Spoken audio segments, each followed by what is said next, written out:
If you want to grow your fan base, there are 7 music marketing mistakes that you have to avoid in 2025. And we're about to break down all 7 of them on this episode of No Labels Necessary. All right, Corey, let's get into number 1. The very first mistake you should not make when it comes to music marketing in 2025 is do not post daily or drop music weekly if it's not good. And I don't mean this like, hey, if your music is trash, don't put it out. I mean, literally, there was a time where you could evolve your music. You can evolve your post over time and just throw it all out there and see far more growth, because we were in the viral era where all the platforms were trying to just give people visibility and find out the next thing. But today, it's a lot more detrimental to post bad content. Now, if you can do high quantity and high quality, great.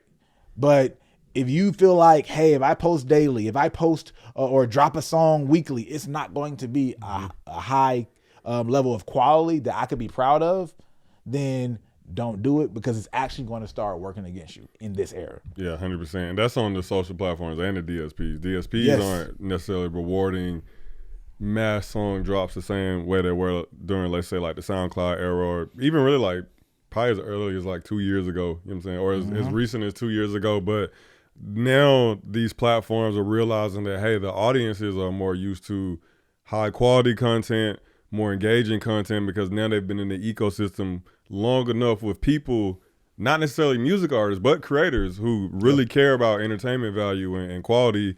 And now we have to serve the audience's taste, which has evolved beyond just mass underproduced content, which it can still work, right? Like we see a case of it. You know, every couple of months or so, you'll see an artist pop with something that you can tell didn't take a crazy amount of attention to detail or work put into it. But we are starting to see like less and less of that, and more of the artists who are, you know, blowing up out the gate are coming out with higher quality stuff than I feel like most of the artists we saw pop 2 years ago, like 1-2 years ago, you know what I'm saying? 100%. Yeah. Which brings me into number 2.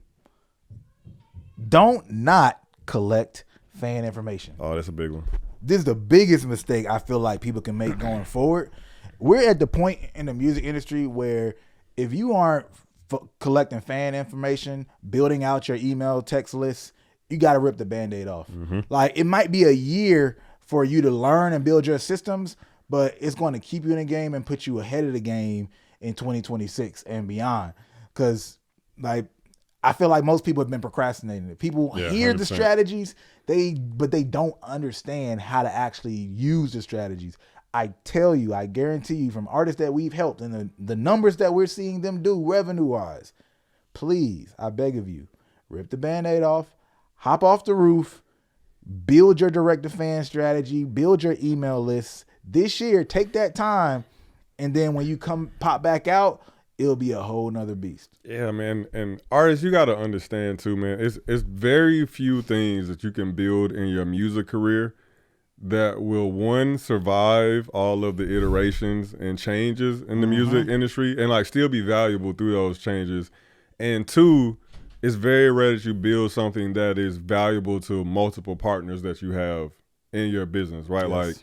Like your booking agent kind of cares about your streams, not as much as your label does, right? Just like your label cares about your ticket sales, but not as much as the booking agent cares about it. But labels, publishing companies, managers, marketing companies, everybody cares about data collected because they all have a version or something in their business model where they can use that and benefit from that. 100%. And like I said, it's very, very few things in your music business that you will build that has that type of impact across the board. You know, like when you build, you know, some things is really only valuable within the space or the platform that you built it in, but data collection transcends all that and impacts every single aspect of your music business. 100. I feel like the last few years, data collection was almost like an underground movement, right? Like direct-to-fan was an underground movement, but now everybody is turning their heads to this is the thing we know it has to happen, even major labels. So with that being said, if you are still finding yourself thinking only about streams and not how can I take this further to actually have a real relationship with my fans to communicate with them directly, you're playing yourself And it just is what it is. 100%. Which leads me to number 3, though. Don't collect your fans' information and do nothing. Do nothing. Like, sit on it. Brag about it. Just brag about it. Oh, yeah, I got a 30,000 person email list. I got a 20,000 person text list, or I have 500 emails, whatever it is. And then you're not doing anything about it.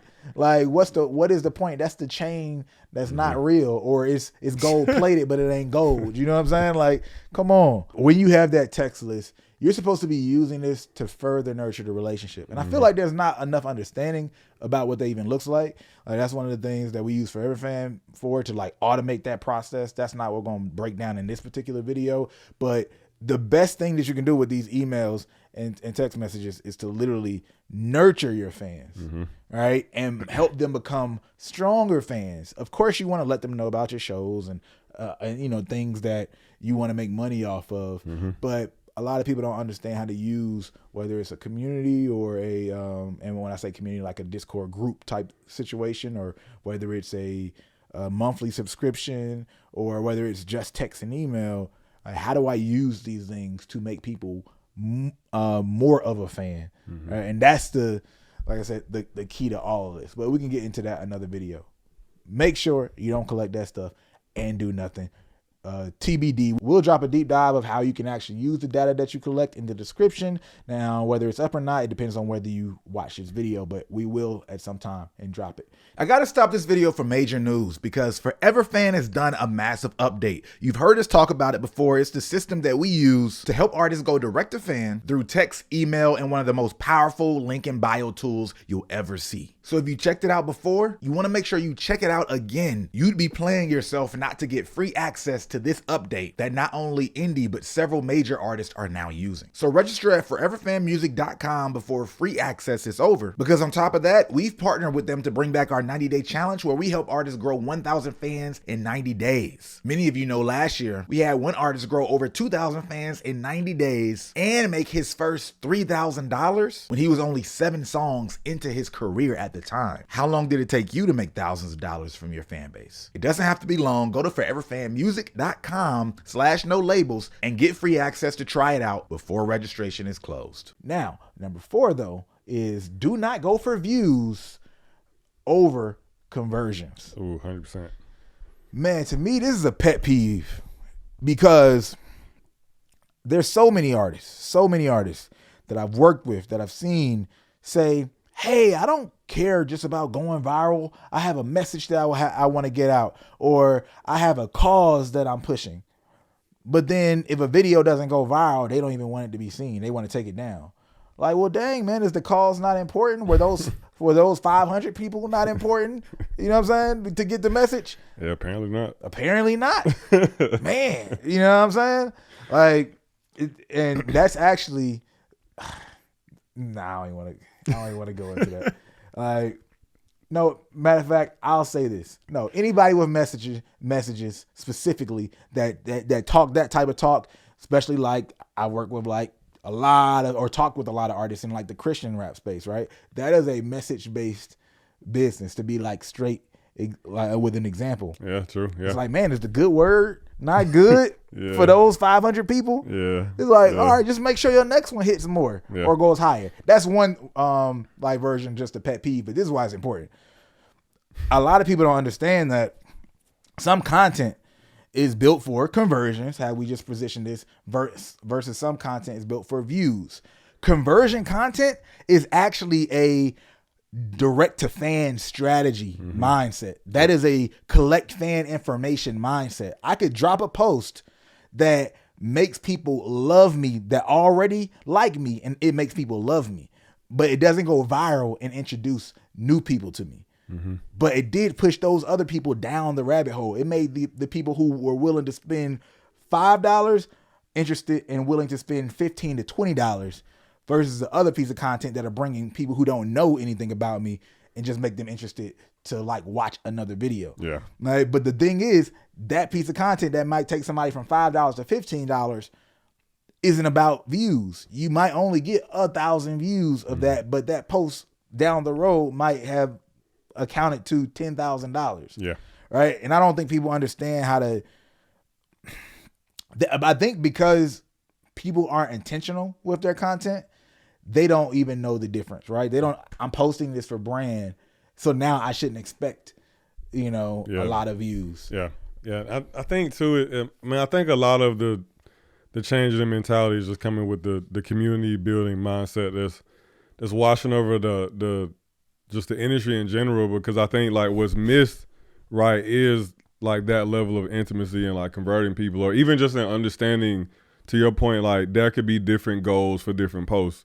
Or hey, just because something only got you 10 people, if we handle this thing right, these 10 people should be more valuable in the future.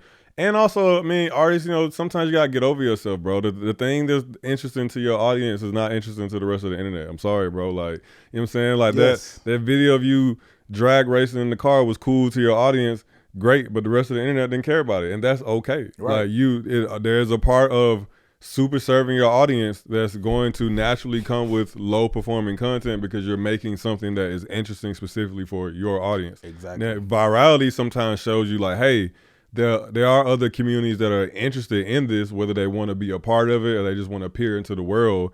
But everything isn't going to be like that. Yep. And that's okay. You know what I'm saying? And the internet has adjusted. Yeah.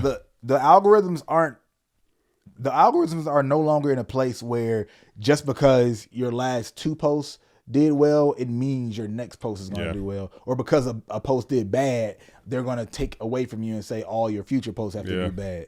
It's always trying to find, who's interested? Oh, these people are interested. We want to show them to them. More people are interested in this other post. Cool. We want to show it to more people. But you got to realize, again, there is views-based content, conversion-based content, and conversion-based content is a direct-to-fan community building strategy. And it doesn't mean just because you didn't get a lot of views on it, it doesn't mean it didn't work. So you want to not delete every single post that doesn't do a lot of views. And here's a good example too, right?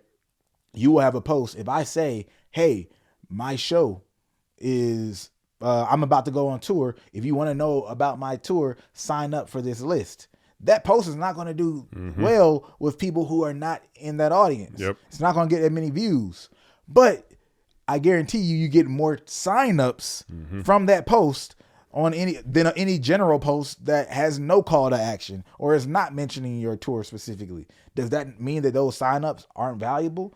No, because you're going to make more money for it. If Ja'Cory just posts a random advice, quote to artists, it might do well. It might even go super viral, and he might not make a dime off of that post. However, if Ja'Cory says, hey, y'all, man, I got some free time on Friday. If y'all want to do a consultation, like, just hit me up. He might only get 300 views, but he might make like $2,000. You know what I mean? Like, depending on how, what he's charging, etc. That's facts. Like, it's just that simple. But I don't think people are used to that, like, because again, artists are so caught on the front end optics of things, which y'all can tell that's why we're spending more time on this, because I know it's gonna be hard for y'all to work y'all ways out of this mentality. I've seen it too much. Yeah, the last thing I add on to that too is I think that also, like, you have to understand everything you create isn't going to hit on your socials, but it doesn't mean that it's not good content, right? Like, we've had scenarios where the video got 1,000 views, on the artist's account, but then when we used it for, let's say, a seeding campaign or ads, like, it did amazing, right? Like, tens of thousands of views, millions of views, things like that. And so I think sometimes artists will unfairly judge themselves because of the viewership when, and we've been through this before, right? Artists is like, man, bro, this shit did trash. Like, it only got 5,000 views. And you like, yeah, but this shit got like 600 comments on it. Or like your streams jumped up like 8,000 streams that same day. Like, isn't that more valuable than the viewership, the views itself? I will argue, yes. Because it means it touched people more. Exactly. It made them want to do something, yeah. Like, this whole era is about connecting, right? Viral era versus connection era. If you can connect with people, you will make more money. You will, have more impact. And ultimately, you will start to get more views, and people are going to respect you because they see that you actually create motion versus just create views. Yep. Who's an artist that you are, like, a fan of? That I'm a fan of? Like, new or old? Yeah, it don't matter. Like, newish? New is probably better. Tizo Touchdown. Tizo Touchdown. I know of Tizo Touchdown. I'm pretty decently versed of Tizo touchdown, but I don't have a fan-like behavior when it comes to Tizo. I'm not actively looking for Tizo stuff, right? Yeah. You probably have a special moment. Like, what was like a moment for you with Tizo touchdown over the last year? When he came out on either the Tyler the Creator song or that Drake song. That was a crazy when he started having his crazy kind of like industry run where you could tell all the other big artists were starting to acknowledge him. That was that was cool. Give me another moment of like that he like personally like promoted himself, not being on other people's stuff, but just like a him moment. Like, did he like dropping something or a certain post that was like just dope and memorable? I mean, I think the way he rolled his album out from a content perspective was really interesting. Like, one, he's one of those artists that you could tell really cares about production value and attention to detail. And then also... Perfect. No, stop right there. Okay, my bad. What he got... I know zero about Tizo Touchdown's rollout. I saw zero of that content. I've heard multiple Tizo Touchdown songs, and I like multiple Tizo Touchdown songs. I know zero about that content rollout that he had, right? Yeah. But you just said something also.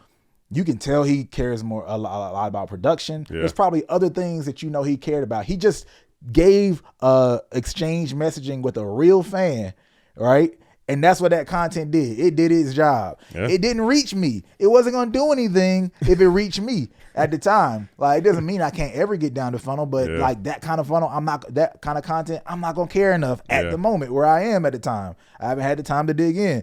And that's exactly how y'all have to think about like the people who matter, right? Or people who don't. And right now it's like showing more love to people who are outside the club instead of who are already there. No, that's literally what it is. Like, you're dictating the decisions and the momentum of your entire business on people who don't F with you. Don't fuck with you or aren't familiar with you. Yeah, that's exactly what it is. It's crazy. It's crazy. Which let's use that to get into number 5. Chasing viral trends. Do not chase viral trends. It's not the exact same in terms of content versus for views versus conversions. The viral trend chase should have died a good minute ago, but the danger of just chasing viral trends, you see everybody's just hopping on some random open verse. Everybody's just hopping on I don't know, whatever is happening culturally, a dance or a meme. Any of those things, chasing a viral trend without it relating to you at all is a huge damage, because you can mess up your algorithm, right? By getting caught up in the wrong side of the algorithm. And then also you can attract people who actually have nothing to do with what you're trying to accomplish. Like, I'm not saying that if there's a personality type trend and it's not musical, if it still fits your personality, it doesn't mean you can't do it. Yep. But more often than not, what we like to do is take content that might be on trend. If it does make sense to flip, you still need to tie back to you as an artist somehow, where people are aware of who you are. And that might take a little creativity, but don't just do any kind of viral trend just because, oh snap, a lot of people are going viral, let me do it. Yeah, and I think you hit the nail on the head, right? It's like it either needs to make sense from a personality standpoint, right? You're sending a message to your audience of, hey, I also pay attention to this space or this world that you pay attention to. But I think like the biggest issue I see with it is usually that it doesn't match from a brand perspective, and you can tell that they're literally just doing it because it's people are paying attention to it. And then also doing that style of content without enough music and artist branded content to supplement it and support it, because what the issue becomes is that you see those artists start to build more of a following for the viral content. And you know, we live in a time, I mean, we've been living in this time for a minute, but it's gotten stronger where the line is really blurry between music artists who make content and content creators who make music, right? Like every day when I find, I'll just say someone that makes music, like that's the first thing that comes to my mind. Damn, is this an artist or this just somebody on the internet making content and making music, right? And so when you see these artists and they dive into a specific trend or a niche, right? They go super hard in the fitness content or the comedy content or whatever it is they dive into. And then to your point, right, you've amassed a following of 1 million people because you went viral for it, but only 100 of those people in your audience even know that you make music. Now you're stuck pandering to and creating content for that space in your audience because the only other options are to either start over or give up on the music thing because you went too far left. You know what I'm saying? And you know that sounds crazy, but there are more people out there who have done that than y'all would think. Like I promise you, some of your favorite content creators are probably people like that, you know what I'm saying, who started off wanting to be musicians, picked the lane, went too far in that lane, and now they can't go back. You know what I'm saying? Not without ruining the brand. And it's not impossible, but if you can avoid doing it, right, like I would advise anyone, like if it happens to you, it happens to you. But if you can avoid doing it, avoid doing it. 100%. Because they talking to us behind the scenes like, man, I hate my followers. I don't want to be. They just want to laugh. Yeah, they just want to laugh, kicks and giggles. I'm trying to make music. Number 6, do not avoid ads in 2025. Oh, yeah. You want to expand on that first? Yeah, man. You know, I feel like, you know, ads are just a good old reliable. I think that it's expanded at this point to where, you know, you got your staples like your Meta and your TikTok and YouTube, but ads are really expansive at this point. Almost every single platform has some version of an advertising platform. I'm talking about, you know, from Pinterest to Hulu to Reddit, you know what I'm saying, Twitter. If they have an audience over the millions, they probably have some version of an advertising platform built into it. And the staples like Meta still work. They still have their uses in the general marketing strategy, but I'm seeing artists like experiment with some of the lesser known ad platforms and get good conversions, get good rates, and find like a space for themselves that isn't really being utilized and isn't really like competitive. You know what I'm saying? So I think that, you know, a lot of the ad rhetoric that you see and you hear, at least the negative one, stems from it not being the hot button like it was a couple years ago. You know what I'm saying? Like, and I always say this with ads, like I do think ads have kind of past the point where like you're gonna always get really, really crazy cheap conversion. And then we've heard about that when we started running ads. There were OG marketers who told us like, yo, the shit you seeing ain't even crazy. You know what I'm saying? Like the shit we used to see was even crazier. So there's always that progression where like ads get more expensive over time, right? Like they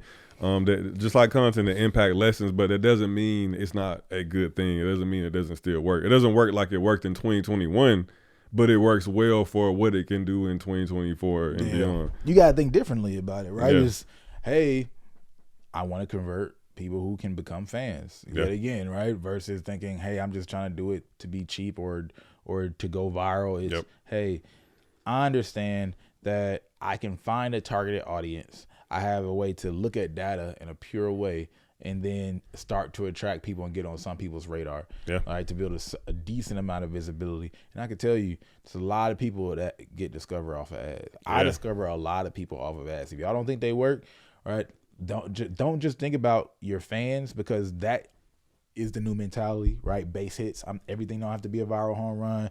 First base, second base, third base, over time, and next thing you know, hey, I got 3 people that came home, right? But outside of, I just compounded and grew over time because I kept doing ads over time. Well, from a fan base standpoint, you have the benefit of the type of people who discover you sometimes can be people who put you in different positions. Yeah, facts. And I've seen multiple artists myself that I've been able to help just off of ads, right? Like, hey, I know somebody who's looking for somebody like you, or can make some type of connections, or some people are getting signed or getting A&Rs on them like pretty early off of ads. There's so much that comes from that. So like, don't discount ads. And there's some pretty big artists that still kind of like speak to ads being valuable. But I think I don't want to go too far on it, because I feel like number 7 will touch on the last part of ads that are important to touch on, which is number 7, don't avoid trying things just because you heard it doesn't work from another artist. Why? Because every artist is their own unique snowflake. Y'all are all so special, right? Aren't you so unique, right? You talk about how unique you are, but then you only want to do something when another artist said it works for them, even though that doesn't mean it's going to work for you, that because another artist said it works for you. Like that mentality has to go. But also, more importantly, like we've just seen it time and again where an artist will talk down on a method that didn't work for them, but we literally, because we have so many clients, it's like, yeah, bro, we know a lot of people who blew up with ads. Yes, we have a lot of people who blew up with content and never dropped ads. Like there's so many different ways to move. So yeah, like don't miss out just because word of mouth got to you and said it wasn't a move. Yeah, man. I think it's important to understand that, like, one of the most valuable skill sets in marketing is perspective, right? Like being able to draw from good and bad perspectives to see what's coming next, or to see like what you might need to do to make something work. And, you know, not to be mean about it, but a lot of times when artists are speaking on these strategies and you hear them talk about it, they lack perspective because the only example they have, good or bad, is themselves, right? Like they may not know other artists that they can talk to that had a positive experience with it. Whereas, like you said, like it could be like, man, I just talked to somebody last week that was going crazy off of it. Yeah. And, you know, I think the service providers in the music industry are the lucky ones because a lot of times they're the ones that get to have those perspectives, right? Artists, y'all tend to stick to yourselves. Y'all don't like to share trade secrets. Y'all don't like to talk to your peers about the new hack that you learned that's got you going crazy. Like artists, y'all are very reserved, right? So like, and a reality of that, a result of that is that you lose perspective because you're not able to say like, man, Sean, I ran Facebook ads and they didn't do well, but Sean ran Facebook ads and they did do well. So they must work. And then two, I should look at Sean's situation to see what did he do differently than I did, and that made it to where his stuff worked and mine didn't work. Like very, very few artists think like that because, like I said, a lot of them like to keep to themselves. But in most of these situations, in almost every single marketing situation, or even what do we say all the time, right? It's so hard sometimes to be right in marketing because there is an example of everything that you think that doesn't work working out for someone. You know what I'm saying? That's what makes it so hard to give advice in music. That's what makes it so hard to like sometimes like really stand on your ideas and convictions. Like you can preach from the mountaintops that something doesn't work. You could have 100 pages of data that proves that something doesn't work, and there'll be one person out there that is like, nah, I did it, and this shit going crazy, right? And because of that, what I've learned in music is just try all of it and build your unique marketing engine for you based off of what is working for you in the moment. But the things that aren't working for you, you shouldn't look at them as like, oh, these don't work. You should look at them as like, okay, when I have time and resources, I should do the work to figure out how to make this thing work for me, not disregard it because it's not working. Because some of it might be you. Like you might not have the assets or the things to make a specific strategy work, but there is a version of you that will come along if you grind it out and you stay in it long enough that will have the right pieces that make something work. And you trying it again at that point might hit differently. You know, so I look at it like that. If it didn't work for you, a meta ad, a Snapchat ad, a influencer strategy, put it on the back burner and say, hey, I'm going to come back to this later. I'm going to analyze it. I'm going to figure out what I did wrong, and I'm going to try it again and make it better. Or, you know, like I said, double down on what you see working for you. You know what I'm saying? Yeah, I love that, man. I love that because a big thing for me is also understanding that even if something does work for you, it doesn't mean it's going to work to the same level as it worked for somebody else. Like, it's plenty of times where artists will tell me, hey, this artist used this strategy, and look how far they've blown up. I want to do the same thing. And it's like, well, yeah, man, look, your genre has a different behavior, right? You know, there's just some other things about this artist versus you that are going to make this a totally different outcome. Just to be candid, bro, like there's just different things. And you got to have that real talk. Some people, y'all might not have the POV or somebody to give you that perspective, but just know that there's multiple reasons on why a strategy works, and it's not just, hey, it's ads that work or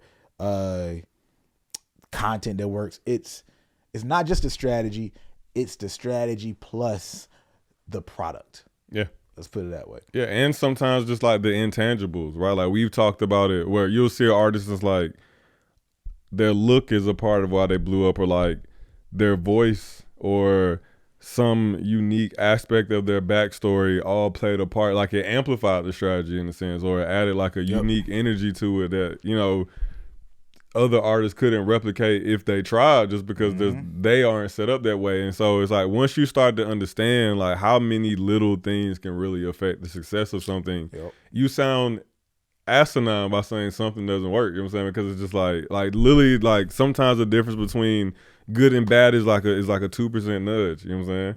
Like, yo, this guy went viral because people liked his raspy voice. You didn't go viral because I guess you didn't have the raspy voice that people like. I don't know what to tell you, bro. Like, you know, bro, it's like those what do you call those type of videos where it'll be a girl and she's like acting like she's in the video game, and you're like pushing the buttons and she's saying like, yeah, like the NPC kind of stuff. Yeah, like the NPC type of videos or whatever. I guarantee you, bro, I start an account doing those type of videos, is not hitting them same numbers. At best, I might hit those numbers because people are like trolling me and roasting me for doing that type of video. You know what I'm saying? But it's hitting for different reasons. Yeah, no, I feel that. You just gotta realize what you working with. And you might even lean into that, but you have to be aware of all facets of why a strategy is working to best figure out how you can copy it, apply it, or if it's not gonna work for you at all.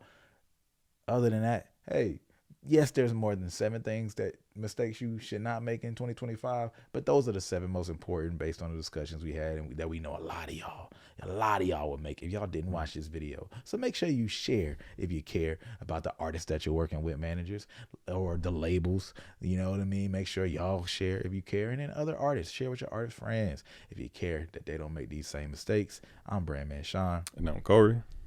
This is yet another episode of No Labels Necessary. Peace.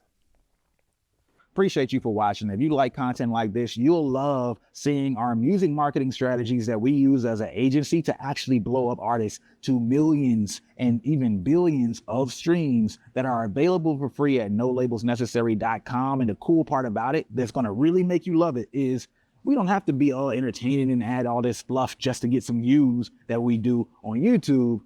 We get straight to the information. There's play-by-play and courses that give you a breakdown of every step that you should do to get success. And you have the ability to have communication with us. We get on live talks, a lot of cool things for members, and it's free just to hop in. So check it out right now at nolabelsnecessary.com.